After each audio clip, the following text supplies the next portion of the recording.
አለይኩም ወራህመቱላሂ ወበረካቱ። ሰላም ቤተሰቦቼ እንዴት ናቸው? ሁላችሁም ሰላም ብያለሁ። ዛሬ ይሄን ቪዲዮ ይዤበት የመጣሁት ዋና ምክንያት አንዳንድ ወገኖቻችንን ከሱ ጋር ውይይት ስታረጉ የራሳቸውን አስተማሪዎች ወይም ደግሞ የራሳቸውን የእምነት ባለቤቶች አብራችሁ ሳትማሩ ሳትነጻጸር ሳታረጉ ወይም ደግሞ አብራችሁ ሳትናበቡ ሁሱ ቤት መታችሁ የምትናገሩት በጣም ይገርመኛል። ማለት ዱንያ ላይ ስትኖሩ ኑራችኋል፣ ግን ሞት ሲመጣ ቀብራችሁ አያሳስባችሁም ወይ? እውነትን ካወቃችሁ እምነት ካላችሁ እዚህ ቦታ ላይ ስትኖሩ የመኖራችሁ ዋናው ሚስጥር ምንድን ነው? እምነት ከሌላችሁ በዱንያ ባከናችሁ፣ በመጨረሻው ዓለም ባከናችሁ፣ በመጨረሻው ዓለም ባዶ ሆናችሁ። በዚህም የራሳችሁ አስተማሪዎች ወይም ደግሞ ከራሳችሁ የእምነት የሚከተሉት የእናንተ እምነት ምንም አይነት እምነት እንዳላደለ ሰው እንደሆነ ይናገራለን። ያን ሲናገሩ ለምንድን ነው እነዛን ሰዎች ሰው ነው ብለህ የምትለው ብላችሁ አትጠይቁም? ለምን እናንተ አትማሩም? ለምን እውቀትን አትፈልጉም? ለምን አምላክ የት ነው ያለው? እውነቱ የት ነው? ማን ነው የሚመለከው? በቃ ያለምንም ማጋራት ማሻረክ የሚመለከውን አምላክ እንዴት አታውቁም? እናንተ ሕፃን አይደላችሁም፣ ትላልቅ ሰዎች ናችሁ። አላህ ወደዚህ ምድር ላይ ሲፈጥራችሁ እናንተን ሙሉ አድርጎ ፈጥሯችኋል። ሙሉ ቅንጭላት ሰጥቷችኋልና ራሳችሁን አጉድላችሁ አንዳንድ የማይሆን ነገሮችን እሱ ይረዳኛል፣ እሱ ያግዘኛል፣ ሰው የሆነ ነገር እሱ ለራሱ የፈጣሪው ምህረት የሚጠይቅ ሰው እንዴት ነው እናንተን የሚምራችሁ? እንዴት ነው እናንተን እሱ ሊያስተምራችሁና እሱ አድርስ የተባለውን ሊያደርስ ነው የመጣ አይደለ? እናንተ ደግሞ የእሱን ትምህርት ተከተላችሁ መማር እየቻላችሁ እሱን እንደ አንድ ፈጣሪ አድርጋችሁ ከዛ የራሳችሁ የሚናገሩት ወይም የራሳችሁ መጽሐፍ ላይ የተቀመጠውን በደንብ ሳታነቡ እስልምና ላይ መታችሁ አንዳንድ ነገር ተጠይቃላችሁ። ያ ማለት በስሜት ተሞልታችሁ በቃ ምን ተናግሬ ምን ልበለው አሸማቅቀዋለሁ አይደለም። እምነት ማለት መሰጠት ትልቅነት እስልምናን የሰጠ ሰው ትልቅ ነው፣ ታድለዋለን። በእስልምና ላይ የሞተ ጀነትን የሚያገኛለን። ግን አንዳንድ ጊዜ በጣም የሚገርመኝ ነገር በቃ መጽሐፋችሁ ላይ እኔ ፈጣሪ እንዳላደለሁ አስተማሪ ነኝ ተልኬያለሁ የተሰጠኝ መጽሐፍ እያለ እያነበባችሁ መታችሁ አይ ሙስሊሞች እንደዚህ ናቸው። እስከ ዛሬ ድረስ እኔ ከማያቸው ሶሻል ሚዲያ ላይ ሁሱን ቤት እየመጡ ንጽጽር የሚያደርጉት ተሸንፈው እንጂ አሸንፈው ወደ አያውቁም። ለዛም ደግሞ ከሁሱ ላይ መታችሁ ቁጭ ከማለት በፊት የራሳችሁ አስተማሪዎች ጋር ያላችሁ ለምን ጥያቄ አታቀርቡላቸውም? ለምን ሁሱ ጋር መተው እንደወያዩ ሳታረጓቸውም?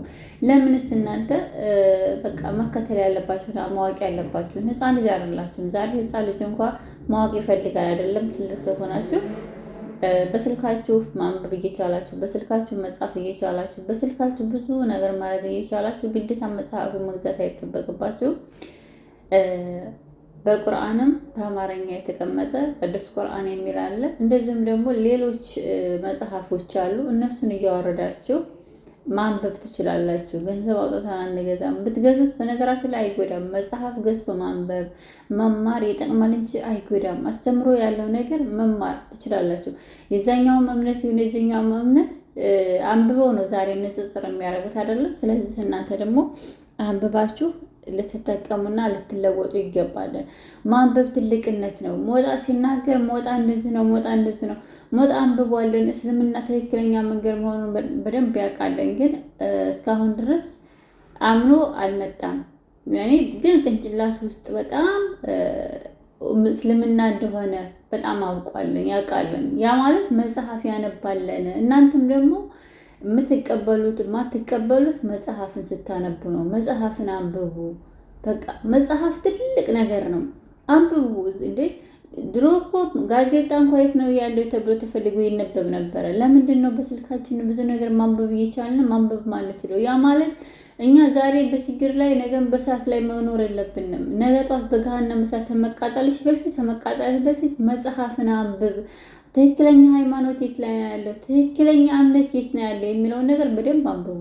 ያነበበው በእውነት ማለት የተማረና የበላ ወርቁ አይወርቅም ይባላል። ያወቀ ሰው እውቀት ቅንጭላት ያለው ግዴታ አማኝ ሁን ግዴታ ተቀበል ማለት አይደለም። ግዴታ እምነትህን ወደኛ እምነትና ማለት አይደለም። ማወቅ ራስን መቀየር እውነተኛ ቃል የት ነው ያለው ፈጣሪ ዘንድ ምን አይነት እውነት ነው ያለው ብላችሁ ይሄን ነገር ማጣራት አለባችሁ። ውድና የተከበራችሁ ቤተሰቦች ይሄ ቪዲዮ ላይት ትላንትና ነበር የተሰራው አልተለቀቀም።